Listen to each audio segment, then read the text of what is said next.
Hi, I'm Dwayne Brown. Tonight on KPBS Evening Edition, on its way home, Air Force One taking off from San Diego, the two goals for this presidential trip to the West Coast. And San Diego Opera's new general director is implicated in a former opera company's shutdown. I'm Peggy Pico with the details. Also ahead, for the first time, the GI Film Festival comes to San Diego. What you can expect from local and international filmmakers.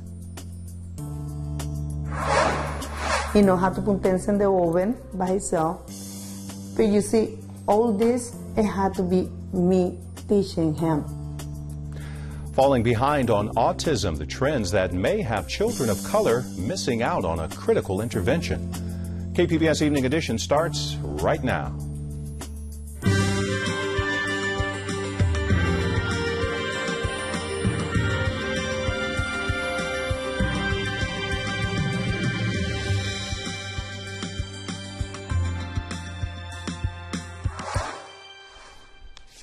Hi, good evening. Thanks for joining us. President Obama finished his West Coast swing today. His trip offered comfort and support to the shooting survivors and victim families in Oregon. He also stumped for campaign cash here in Southern California. Mayor Kevin Faulconer and voters shook hands with the president at the Marine Corps Air Station in Miramar this afternoon before Air Force One took off. President Obama spent the weekend relaxing with family and practicing his golf game in Rancho Santa Fe.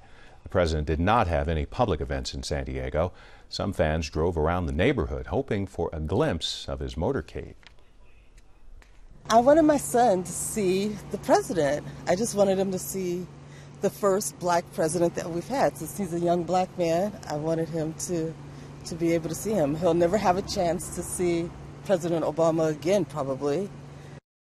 Before San Diego, he stopped in San Francisco and Los Angeles for political fundraisers. He started his West Coast trip at the site of this month's shooting at Umpqua Community College, where 9 people were killed and 9 others wounded. As the president wrapped up his visit in San Diego, some protesters urged him to be more transparent about the Trans-Pacific Partnership. KPBS reporter Steve Walsh has that story. A small group of opponents to the Trans-Pacific Partnership staged a protest outside of Miramar. The SoCal Fair Trade Campaign is a group of labor, environmental, and social justice groups which opposes the TPP and its predecessors like the North American Free Trade Agreement. Our fear is that we're going to see the same things we saw with NAFTA, which was millions of manufacturing jobs offshore, hundreds of thousands of manufacturing warehouses leaving the country. This is putting a downward pressure on wages. It's affecting our economy. The group wants the Obama administration to open up the details of the elaborate trade pact between Pacific nations immediately. Under the so-called fast-track approval the president won earlier in the year, Congress is required to receive at least 90 days' notice before an up or down vote on the final package. Steve Walsh, KPBS News.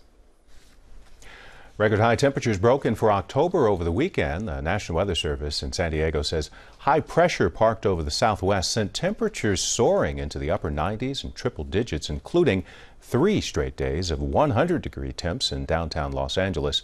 Something not seen in any season for 26 years. San Diego also felt the unusual October heat wave with nighttime temperatures in the 70s. A cool down begins tomorrow with a chance for some rain, possible thunderstorms in San Diego. We're looking at 80s and 70s along the coast over the next few days, 90s and 80s for the inland valleys, 80s and 70s in the mountain areas, and triple digits once again in the desert. Imagine spending these hot days in a classroom with no air conditioning. Many San Diego classrooms have no AC, and now parents of students can see which schools do and don't on an interactive map produced by KPBS media partner iNewsSource. Ingrid Lobat with iNewsSource joins us now. So Ingrid, this information covers San Diego Unified. What have you come up with so far? What I found is that there are some classrooms that are pretty hot, where teachers are being asked to teach and students asked to learn in temperatures that a lot of us just don't really consider putting up with. On Friday, I was at Challenger Middle School in Mira Mesa in several rooms that measured above 93 degrees at 1:30 in the afternoon. While you really have to give these teachers and students credit, it seems like we're having more and more of these hot days. We are, and as you know, Dwayne, researchers tell us we can expect more of the hottest days. In some parts of San Diego, 4 to 6 times as many hot days by 2050. Last month, Coronado Unified School District Superintendent shortened the school days 2 days in a row. And you're going to be looking at the whole county, but right now we're just talking about the largest school district. What do they have to say? Well, Cynthia Reed Porter, Facilities Communications Supervisor at San Diego Unified, said that until a few years ago, providing air conditioning just wasn't considered something the district paid for. Parents could get together and pay for air conditioning in their children's schools if they were able. But that has been changing in recent years. Voters approved bonds in 2008 and 2012 for serious physical improvements in schools, and some money could go for air conditioning if the school was located inland and if it was already undergoing significant renovation. Then they expanded that to include some schools closer to the ocean. And there is a Citizens Oversight Board that has say on how these borrowed funds are spent. Fast forward to last month, just a lot of pressure on the school board to act faster, and the board voted that the district should come up with a plan for air conditioning for every school. That's what the district is working on now. Ingrid Lobat with iNewsSource. There's more help on the way for dyslexic children in California's public schools. KPBS education reporter Matt Bowler learned proponents of a new law are happy about the progress, but they say more needs to be done. Kelly Sandman Hurley runs the Dyslexia Training Institute. She's been helping push through Assembly Bill 1369. The new law requires school districts create resources for teachers to learn how to teach to dyslexic students. The superintendent has to create a evidence-based, direct, explicit, multisensory instruction resource for teachers when they have a child with dyslexia.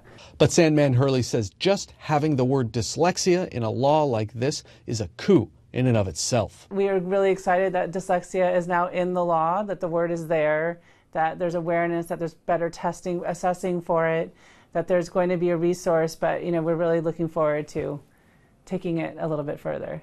Sandman Hurley says AB 1369's proponents didn't get everything they really wanted. The one big thing we really wanted was to screen every kid so they never spend one day in special education.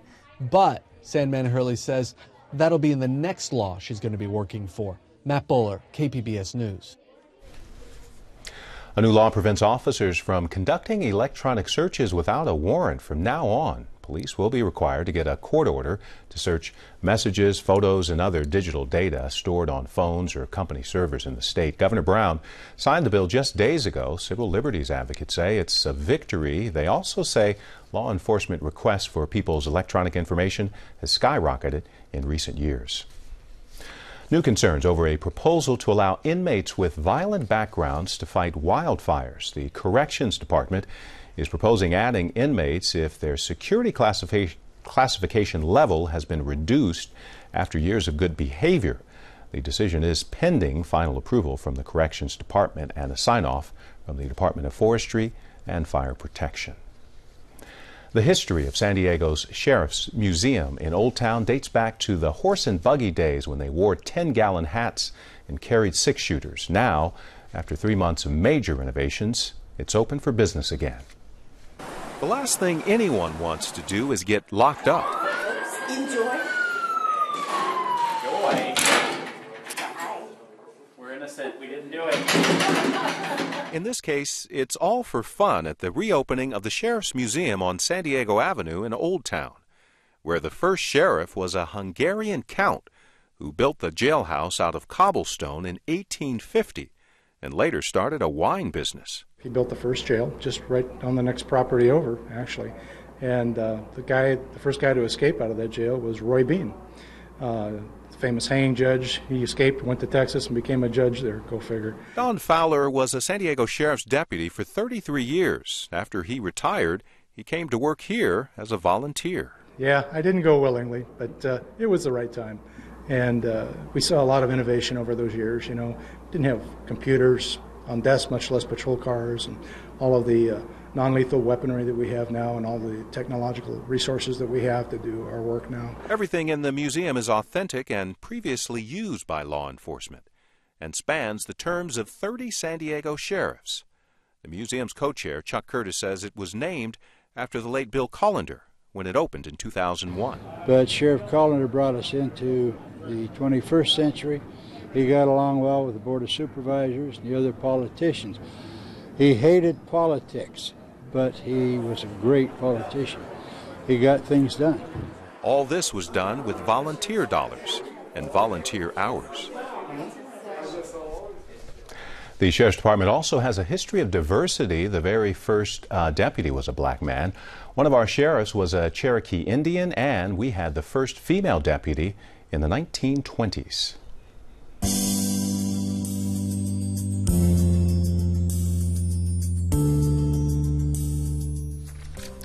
A reality software sale in San Diego may change the industry for computer vision technology. Qualcomm announced it is selling its vision-based platform to software developer PTC.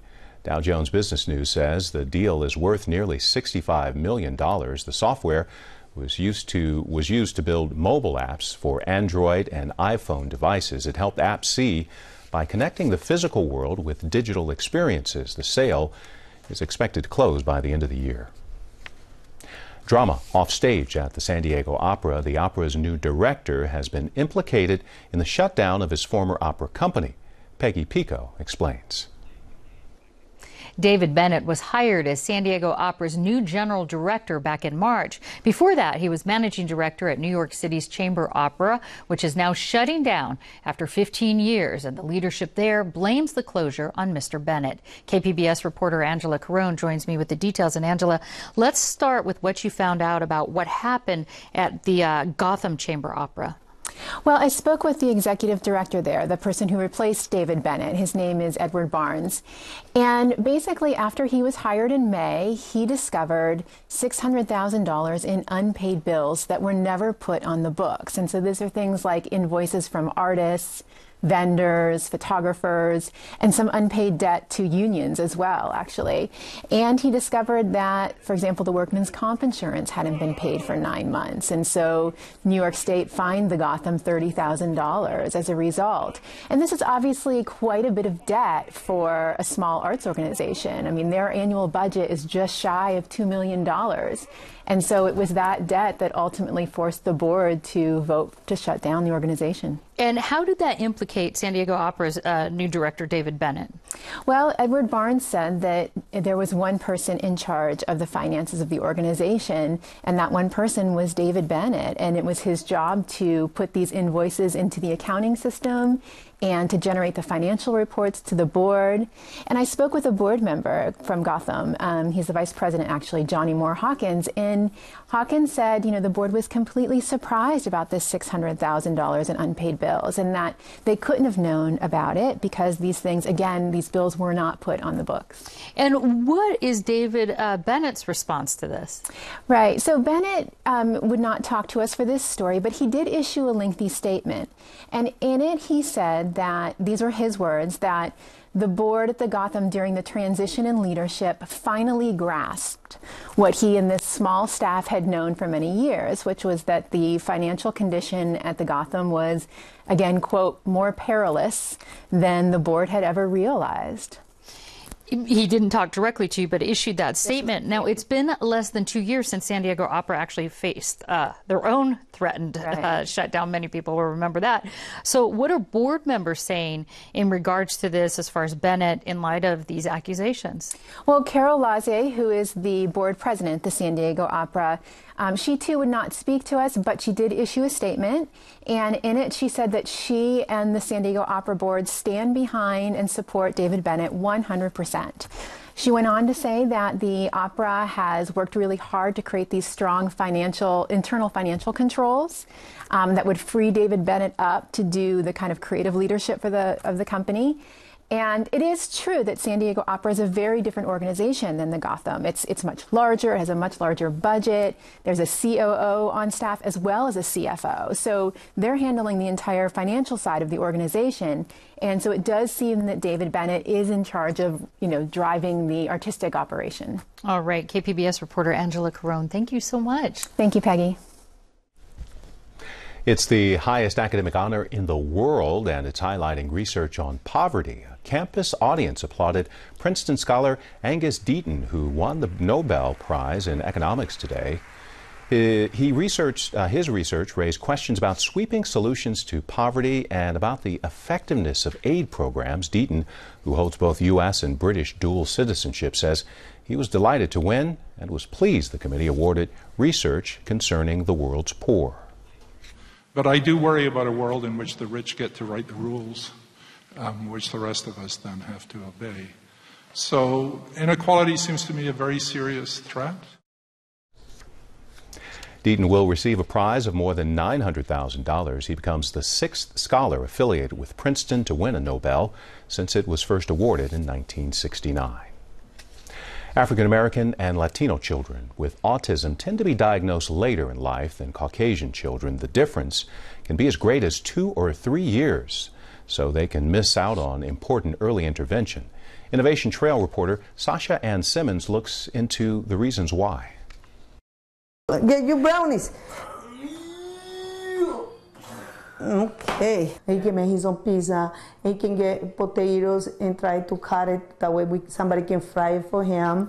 He knows how to put things in the oven by himself. But you see, all this, it had to be me teaching him. Anna Casserly is especially proud of her 16-year-old son, Jonathan, because she was told he'd never amount to anything.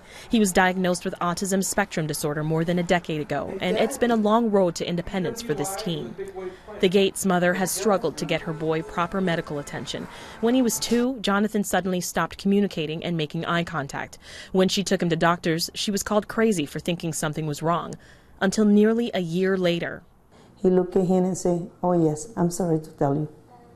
Your child is complete, have autism. He's never going to do nothing." And he walked away and gave us a piece of paper. That delayed medical testing was critical. By that time, Jonathan was 4, and his brain's development was already well behind his peers. And that's part of a wider trend. The Centers for Disease Control and Prevention reports children of color can be diagnosed as much as 18 to 24 months later than Caucasian kids.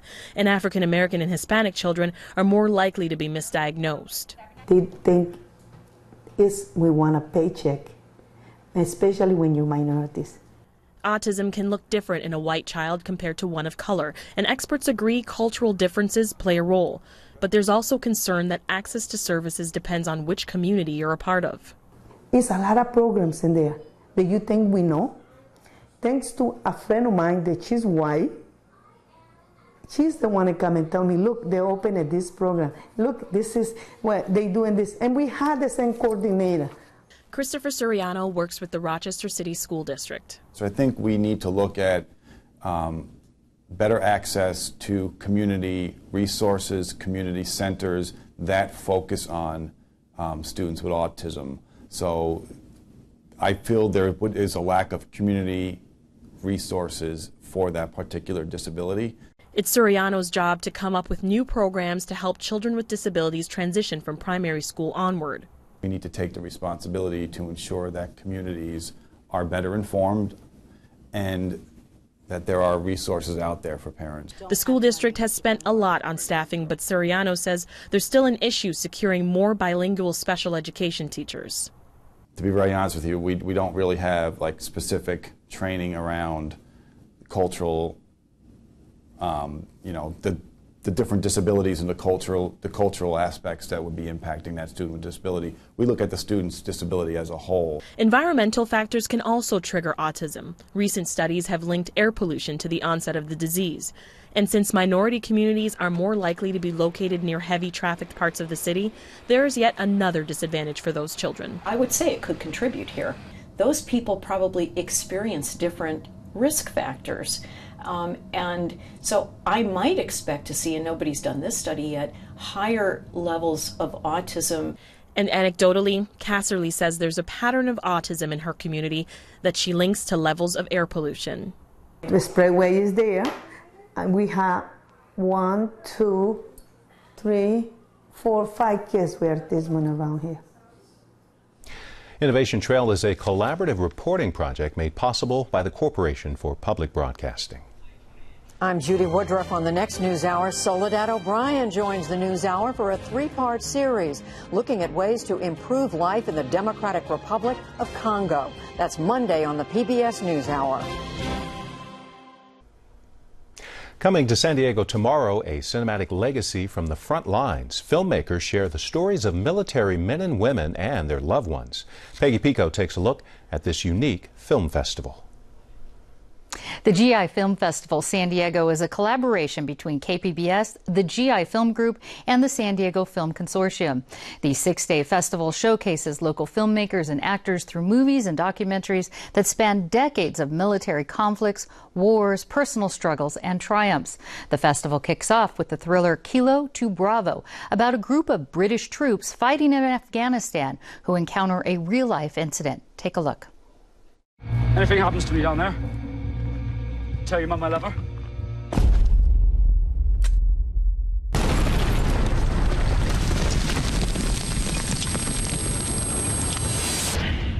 We've got a man down! Let's go! Joining me are Kilo 2 Bravo director Paul Kadis and Bob Lawrence, former military reporter and member of the GI Film Festival San Diego Advisory Committee. And Bob, give us a brief overview of the types of films that are going to be at this festival. I think it's going to run the gamut. This festival started about a decade ago on the East Coast in Washington, Virginia. And this is really the first real foray out to the West Coast, and San Diego is such a natural fit. You know, we have the largest retired and active duty military community anywhere in the country, and this is a perfect fit. But one of the reasons that KPBS, and by the way, thanks for being one of the sponsors to bring this out here, because this is not a one and done. This is the beginning. And so what these films are going to do, you saw a clip of Bravo, that movie, Paul's movie. Right, Kilo, right. I mean, it's chilling, but what it does, along with some of the other films here, is show you what Camp Pendleton, what Miramar, what Naval Station San Diego, what the SEAL, all those, they're about brotherhood. And there's a wide variety of films that you can see about that. And one of those, Paul, was in the clip that we just saw, your film Kilo 2 Bravo, about these British soldiers on a mission to get out of this landmine. Why did you want to tell this particular story? Well, I wanted to tell a story that showed what the real British troops' experience was like on the ground. And we came across this story, and it just seemed to encapsulate everything that you could possibly want to say. At the same time as, fortunately to my mind, not having to portray the enemy. The enemy was left by the Russians decades before in the ground. And so by not having to portray the Taliban as such, you sort of managed to avoid some of the politics about the Afghanistan war. And you could just see the soldiers' experience. Yeah, in speaking of which, your film has a disclaimer that says it includes strong language, which it does, and bloody injury detail. Is this a movie for the faint of heart? Is it graphic? I don't think it's as graphic, to be honest, as some Hollywood movies like Final Destination 3 or whatever it might be, with limbs flying through the air. It is just realistic. You know, we did our research. We found a surgeon who had treated lots of mine victims, and he looked at his photo album. So, you know, it's real. And we make no apology for doing that. The whole idea was to make the experience as real as possible. And why was that important to be so accurate in this movie? Because this is what the guys are going through. You know, we as civilians, you know, send these guys off to fight for us. And yet, do we really know what goes on? I'm not sure we do. So, you know, one of the motivations for me, certainly, to make the film was to bring that frontline experience as close as possible to everybody else. And Bob, what are some of the actual local films we've got? The Kilo 2 Bravo. What are some other local films being highlighted One here? of them that I have the honor of being on the panel with is Common Men, Uncommon Valor. And that was Camp Pendleton Marines back in the day in Vietnam in the siege of Quezon. And again, it goes back to to Paul's film, it goes back to some of the others. If you remember a documentary called Restrepo, it's about these military outposts and how the person next to them is fighting for the person next to them. And it's this brotherhood that if you're not in the military or part of the military, you really don't get. But when you watch this, you begin to understand it, why they raised their hands and volunteered. This was all volunteer, if you recall. So they went to Afghanistan, they went to Iraq, but they volunteered to go. And this puts you in their boots as to what it is they did.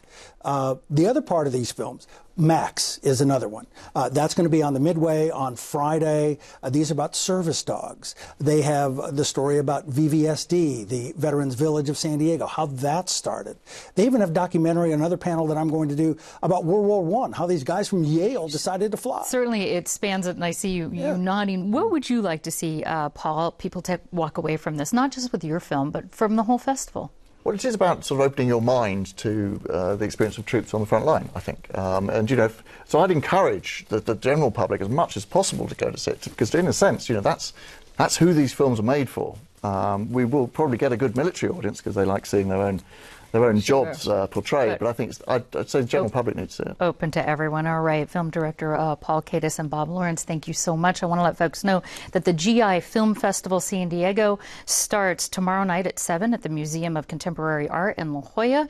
It runs through October 18th at various venues. More information about the film festival at kpbs.org. And you can find tonight's stories on our website, kpbs.org/evening edition. Thanks for joining us. You have a great night.